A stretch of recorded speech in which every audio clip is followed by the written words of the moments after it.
하나님의 참된 은혜, 성령의 삶. 오늘은 제목이 예수가 최우선인가, 예수가 전부인가. 최우선과 전부가 어떤 말이 다르기 때문에 질문을 할까 한번 알아보겠습니다. 여러분, 성령으로 거듭났습니까? 태어났습니까? 하나님 나라에 들어갔습니까? 인생의 목적이 오직 예수가 되었고 인생의 목표가 부활과 십자가 되었습니까? 예수님이 사신같이 동일하게 살게 된 그 축복을, 그 행복을, 그 전부를 누리고 계십니까?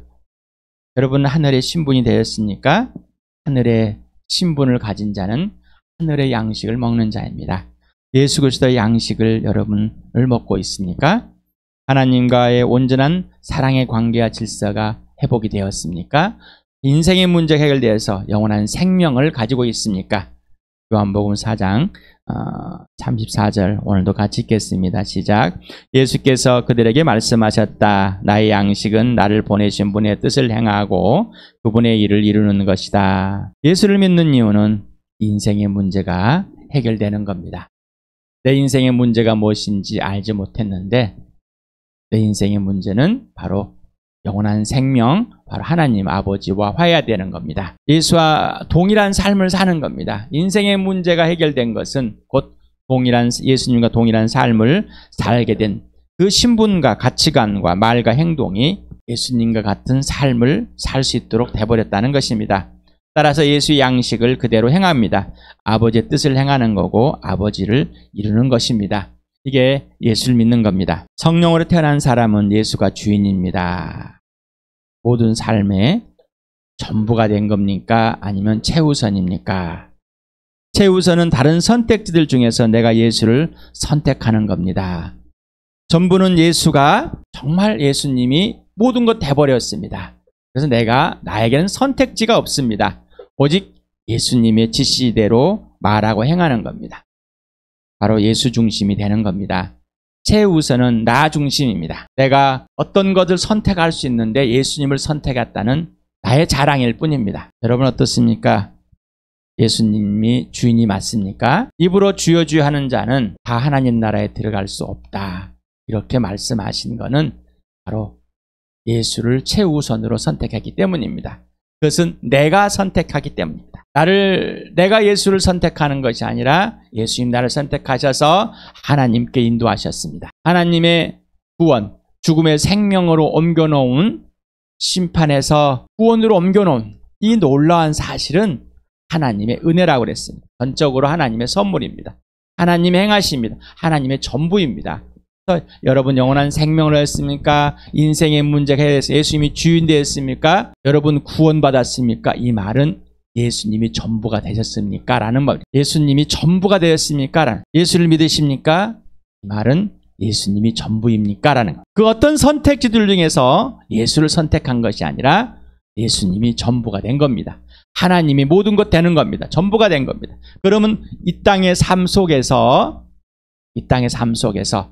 예수님이 나를 개입하려 했다는 것은 뭔가 잘 되려고 하는 것이 아니라 전부가 되시려고 개입하신 것입니다. 다시 말씀드린다. 최우선은 다른 선택길 중에서 내가 예수를 선택하는 것, 곧 나 중심적인 삶입니다. 예수가 전부가 되는 것은 예수님이 지시하는 대로만 하는 삶입니다. 이게 복음입니다. 예수가 전부 되는. 하나님의 아들 예수 그리스도는 하나님 아버지가 전부였습니다. 아버지가 하라는 대로만 말하고 아버지가 하라는 대로만 행동했습니다. 아버지 것을 다 보여주고 아들에게 주셨습니다. 그러나 아버지가 하라는 대로만 하였습니다. 우리도 하나님의 자녀가 됨으로써 예수 그리스도의 상속을 다 받은 자입니다. 하지만 예수님같이 하나님의 뜻을 행하는 것과 이루는 것에만 관심을 갖고 그대로 행해지는 것, 이게 예수 믿는 겁니다. 이게 복음입니다. 그래서 예수는 종교가 아닙니다. 종교는 내가 어떤 선택지들 중에서 선택하는 겁니다. 그래서 나의 이익을 위해서 어떤 신을 만들어 놓고 나의 이익을 위해서 선택하는 겁니다. 사도행전 2장을 같이 읽어봅시다. 시작. 이 예수를 하나님께 살리셨습니다. 우리는 모두 일의 증인입니다. 그러므로 이스라엘 온 자분 확실하게 되십시오. 하나님께서는 여러분이 십자가에 못 박은 예수를 주님과 그리스도가 되게 하셨습니다. 3장 15절 같이 읽겠습니다. 시작. 그래서 여러분의 생명의 근원이 되시는 주님을 죽였습니다. 그러나 하나님께서는 죽은 사람들 가운데서 살리셨습니다. 우리는 이 일의 증인입니다. 예수님이 주님이라는 사실은, 예수님이 죽었다 살아나신다는, 살아서 주님이 됐던 사실은 전부가 됐다는 겁니다. 처음부터 하나님은 나의 전부였습니다.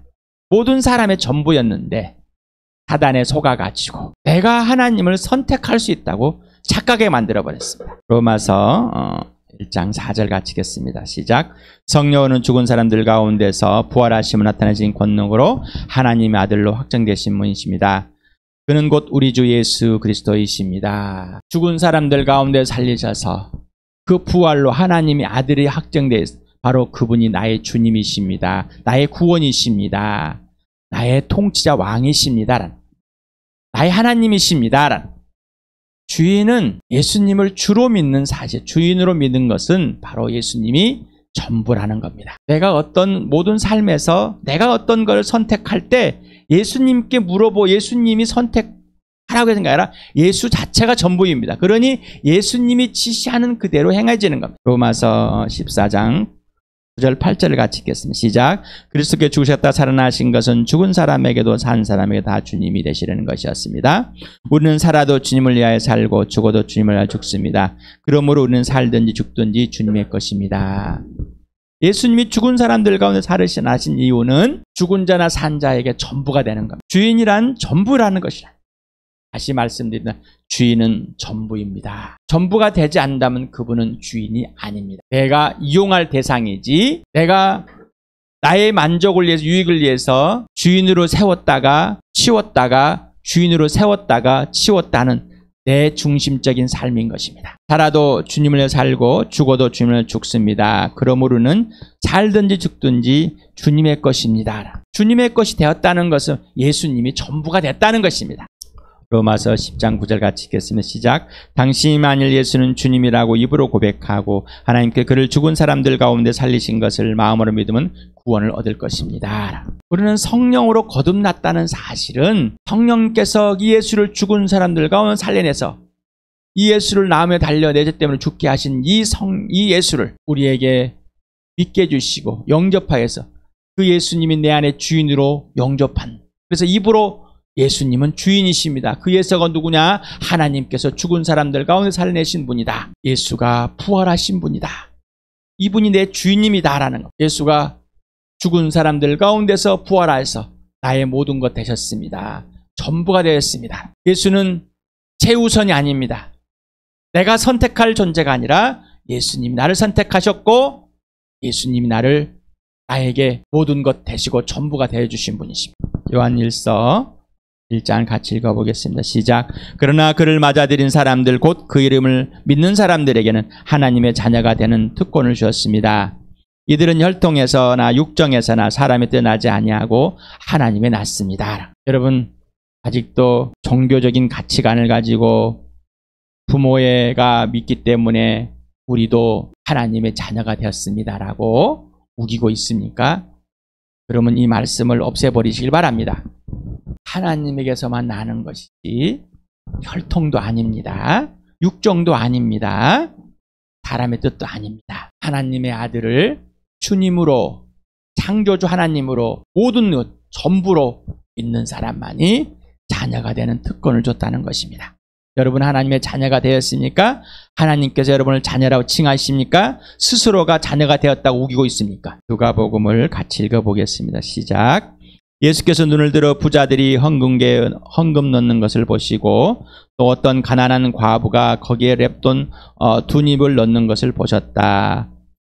그래서 예수께서는 말씀하셨다. 내가 진정으로 너에게 말한다. 이 가난한 과부가 누구보다 더 많이 넣었다. 저 사람들은 다 넉넉한 가운데서 자기들의 헌금을 넣었지만 이 과부는 구차한 가운데서 가지고 있는 생활비 전부를 털어넣었다.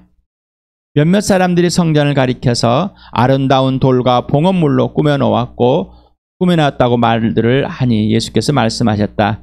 너희가 보고 있는 이것들이 돌 한 개도 돌 위에 남지 않고 다 무너질 날이 올 것이다. 1억을 가진 사람이 1,000만 원을 내놓을 때 사람들에게 또 세상에서 박수를 받을 만합니다. 네, 잘한 일입니다. 요즘은 연예인들이 유인입니다. 그래서 연예인들이 어떤 기부를 했을 때 굉장한 칭찬을 받습니다. 사람들은 그런 게 칭찬을 하게 됩니다. 이런 상황에서 부자들이 헌금에 돈을 많이 넣습니다. 네. 재산이 1조인 사람이 억을 넣습니다. 얼마나 좋겠습니까? 얼마나 박수 받을 일이겠습니까? 그런데 하늘나라의 가치, 예수님의 가치, 예수님의 기준은 다릅니다. 예수님이 전부가 되는 겁니다. 과부는 전부를 드렸습니다. 세상의 가치관으로 보면 미친 종교입니다. 그러나 하나님은 종교가 아니기 때문에 예수님이 전부가 된, 하나님이 전부가 된 그 삶을 살아가는 과부를 칭찬합니다. 말이 됩니까? 부활은 말이 안 됩니다. 죽은 사람들 가운데 살아난, 썩지 않을 영원한 새 피조물로 다시 살아난, 영원한 사람으로 살아난, 죽지 않을 사람으로 살아난 이 부활, 말이 됩니까? 하나님의 나라는 말이 안 됩니다. 세상의 말로는, 세상의 지혜로는, 세상의 지식으로는 어떤 철학자도 현자도 알 수가 없습니다. 사람의 수준을 안다면 그건 하나님이 아니십니다. 그분은 사람들이 만들어 놓은 신이지 하나님이 아닙니다. 하나님을 사람의 수준으로 이해한다면 다시 말씀드립니다. 하나님이 아닙니다. 그건 사람이 만들어 놓은 또 다른 신일 뿐입니다. 하나님 비스꾸로만 만들어 놓은 신입니다. 그러나 오조품이지 하나님은 아니십니다. 예수는 아닙니다. 성전을 보고 아름답게 참 꾸며놓은, 다시 헤롯 성전 다시 만들어 놓은 이 돌들 얼마나 아름다운지. 그런데 예수님 말합니다. 무너질 때가 올 것이다. 네, 그래서 AD 70년경에 다 무너져 버렸습니다. 이 세상에 있는 것들을 사람들을 칭찬합니다. 자랑합니다. 뭔가 건물들을 많이 세워놓고 부자가 되고 뭔 훌륭한 직업을 얻었다고 칭찬을 합니다. 자랑을 하게 됩니다. 어떤 연예인들이, 부부가 아들이 뭔가 잘했다고, 어디 합격했다고 자랑을 합니다. 신문 기사의 제목에 자식 잘 뒀구나. 이 세상의 가치 기준에 눌려서 교회 안에서도 눌려져 있습니다. 다음 주부터 수시가, 대학 수시, 어느 대학을 나왔을까, 어느 대학을 갔을까, 거기에 평판이 일어나고 거기에 존재 가치가 높고 낮음이 일어나 버립니다. 잘못된 가치관이, 세계관이 들어와 버렸고 그것이 교회를 지배합니다. 예수가 전부가 아니라 예수를 최우선으로 선택하려 하는 종교를 가르치고 있습니다. 자기 중심적인 인본주의 사상을 가르치고 있습니다. 이걸 틀렸다면 난리가 납니다. 여러분은 어떻습니까? 여러분은 어떻습니까? 여러분은 어떤 가치관을 가지고 살고 계십니까? 어떤 세계관을 가지고 살고 있습니까? 어떠한 윤리나 도덕적인 기준을 가지고 살십니까? 이 모든 것은 하나님 앞에 잠잠하는 겁니다. 세상의 가치관과 윤리와 도덕을 가지고 하나님 앞으로 끌고 들어오지 마시 바랍니다. 교회당으로 끌고 두지 마시 바랍니다. 요한복음 2장 22절 같이 읽겠습니다. 시작.